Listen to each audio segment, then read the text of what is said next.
Fala pessoal, dando continuidade aí a vídeo no YouTube lá no canal. O vídeo de hoje é falando sobre direito do consumidor, consumidor por equiparação. E desde já antecipo aí a vocês se tiver alguma falha aí no vídeo, por conta do suporte que eu tive que improvisar aqui, que o suporte já quer se aposentar. Mas no vídeo de hoje nós vamos falar um pouco acerca do consumidor por equiparação. E o artigo 2º do parágrafo único do Código de Defesa do Consumidor, ele equipara o consumidor à coletividade de pessoas, mesmo que seja indeterminável. E claro que tem que haver a intervenção, que é necessário que haja intervenção nas relações de consumo, certo?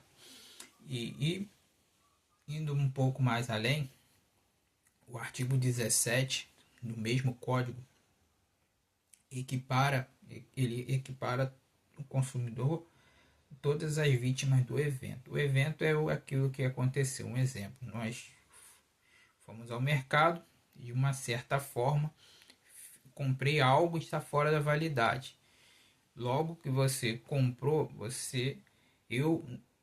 nós somos consumidores e aí nós temos direito de buscar pelos nossos direitos. E o artigo 29 do Código de Defesa do Consumidor, ele fala sobre a questão das práticas comerciais e da proteção contratual. E vale lembrar que o contrato ele é muito comum em empresas de telefonia, seguradoras, até mesmo com bancos. É muito comum nós vermos essa figura do contrato. Na prática, práticas comerciais são a questão do comércio. Uma compra que é feita no mercado, seja uma compra que é feita virtual. Hoje é muito comum na Shopee, Mercado Livre, na Shein. Mas, então o artigo 29 ele equipara os consumidores todas as pessoas determináveis ou não expostas à prática nele previstas, ou seja, dentro do Código de Defesa do Consumidor. E não menos importante, nós iremos falar sobre a questão do fornecedor. O fornecedor nada mais é, como prevê o artigo 3º do Código de Defesa do Consumidor, é toda pessoa física, jurídica, pública ou privada, nacional ou estrangeira, bem como os entes despersonalizados que desenvolvem atividade de produção, montagem, criação, construção, transformação, importação, exportação, distribuição ou comercialização de produtos ou até mesmo prestação de serviços. Ou seja, é alguém que está fornecendo um produto ou até mesmo um serviço. Um exemplo, um dono de um mercado, a pessoa que tem um mercado, ele está fornecendo um produto. Uma empresa de telefonia, exemplo, ele está fornecendo e está prestando serviço, ou seja, está oferecendo a prestação de serviço. Então, portanto, para que haja relação de consumo, é essencial que o fornecedor ele exerça sua atividade de forma habitual. Indo mais além, vamos falar sobre a questão dos elementos. Dentro aqui do fornecedor, iremos falar sobre os elementos objetivos.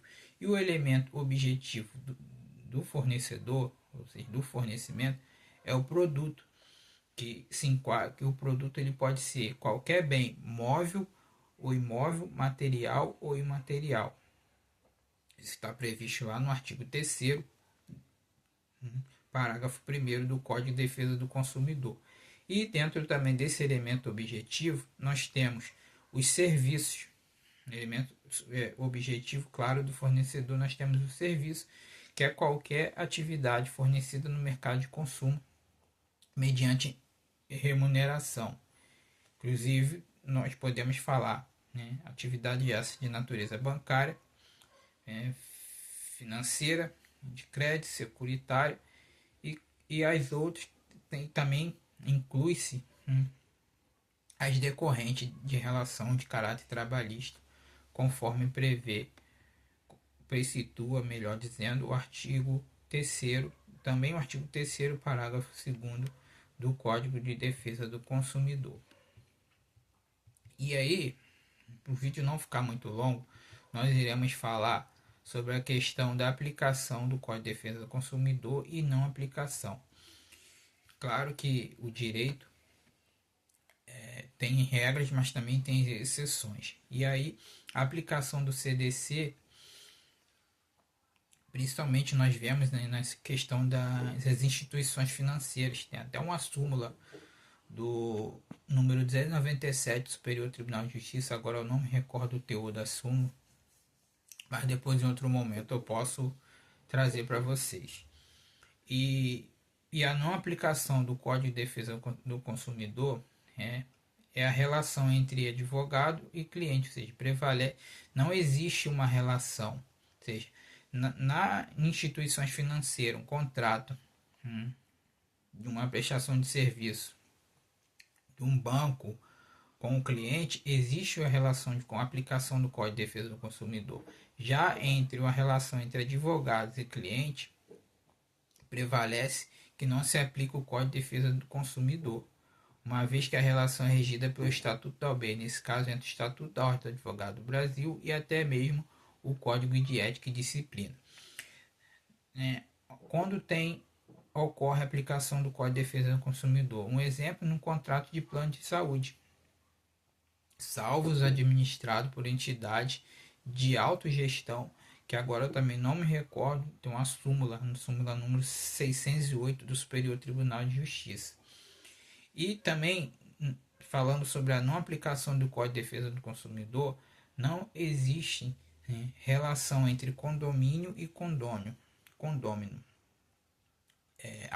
Ocorre também a aplicação do Código de Defesa do Consumidor nos serviços públicos impróprios, ou seja, específico, o SUSLI e o Superior Tribunal de Justiça, ele entende que se aplica o CDC aos serviços públicos impróprios, como serviço de esgoto, de energia elétrica, que são remunerados por meio de tarifa ou preço público. Nós temos aí o caso, hoje, a Águas do Rio, a Prolagos.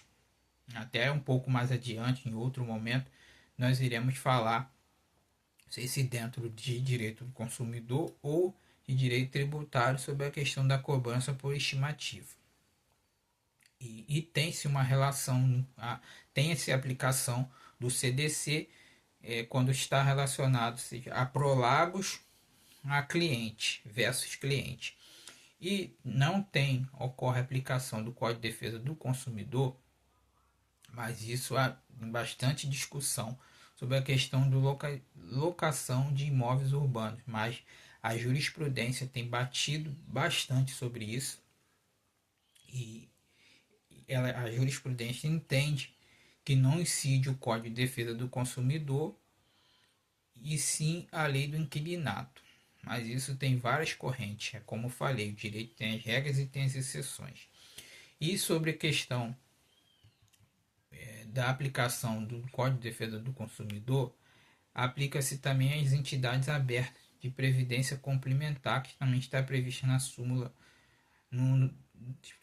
o Superior Tribunal de Justiça, também emitiu a súmula de número 563 sobre esse tema. E não se aplica o Código de Defesa do Consumidor, ou seja, há uma relação, como nós falamos sobre a questão lá atrás, da questão de que pode envolver-se ter-se o serviço, no caso, decorrente da relação de consumo em caráter trabalhista, mas nesse caso a relação de emprego ela não aplica, não aplica o Código de Defesa do Consumidor. Vai aplicar-se a CLT, Consolidações da Lei de Trabalho, ou Lei Trabalhista, agora não me recordo. Não gosto de direito de trabalho. Direito de trabalho é isso que é essencial, mas eu sei o básico do básico. Enfim, brincadeiras à parte. E também nós não temos a aplicação do Código de Defesa do Consumidor, famoso CDC, os serviços públicos próprios, ou seja, são usuários indeterminados, seja, remunerados por taxa. E diz que prevalece que não se aplica o Código do Defesa do Consumidor. O exemplo, um serviço de asfaltamento, enfim, que geralmente é feito, é executado pela prefeitura, ou pelo Estado, pela União, enfim. E nós também não temos aplicação do Código de Defesa do Consumidor em entidades fechadas de previdência complementar. E isso é uma controvérsia, porque uma corrente entende que tem, né, aplicação do CDC e outra corrente entende que não tem. E, por último, já chegando ao fim desse vídeo, que já está bastante longo, não tem-se aplicação do Código de Defesa do Consumidor no contrato de financiamento estudantil, que é o famoso FIES. Então, esse é o vídeo de hoje. No próximo vídeo sobre direito do consumidor, nós iremos falar sobre o princípio da política nacional das relações de consumo. Espero que tenham gostado. Tá lá, o vídeo vai estar no canal. Ok? Se inscreva no canal. Forte abraço.